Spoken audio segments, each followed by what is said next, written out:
नमस्कार, मैं हूं रागनी वर्मन और आप देख रहे हैं राष्ट्रीय जगत विजन न्यूज। छत्तीसगढ़ क्रांति सेना के प्रदेश अध्यक्ष अमित बघेल की 3 दिन की पुलिस रिमांड सोमवार को समाप्त हो रही है। बघेल को 5 दिसंबर को देवेंद्र नगर थाने के बाहर उस समय गिरफ्तार किया गया था जब वे खुद को सरेंडर करने के लिए थाने पहुंच रहे थे।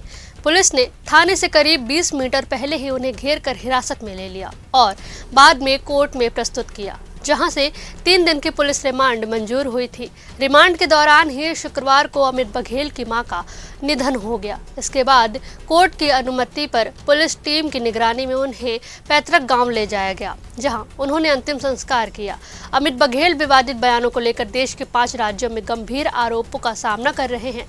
उनके खिलाफ अब तक कुल 12 एफआईआर दर्ज हो चुकी हैं। सुप्रीम कोर्ट पहले ही उनकी अग्रिम जमानत याचिका खारिज कर चुका है और स्पष्ट कहा है कि बघेल की जिन राज्यों में प्राथमिकी एफआईआर दर्ज है, प्रत्येक राज्य में अलग अलग जमानत और कानूनी प्रक्रिया का सामना करना होगा।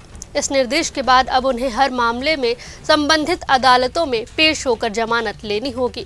पुलिस रिमांड खत्म होने के बाद आज अमित बघेल को न्यायालय में फिर से पेश किया जाएगा, जहां आगे की कानूनी प्रक्रिया तय होगी, चाहे उन्हें न्यायिक हिरासत में भेजा जाए या कोई और आदेश दिया जाए।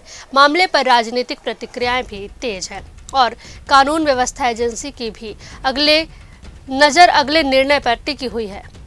फिलहाल इस खबर पर बस इतना ही। देश प्रदेश की खबरों से अपडेटेड रहने के लिए हमारे चैनल को सब्सक्राइब करें और नए खबरों के नोटिफिकेशन के लिए बेल आइकॉन जरूर दबाएं।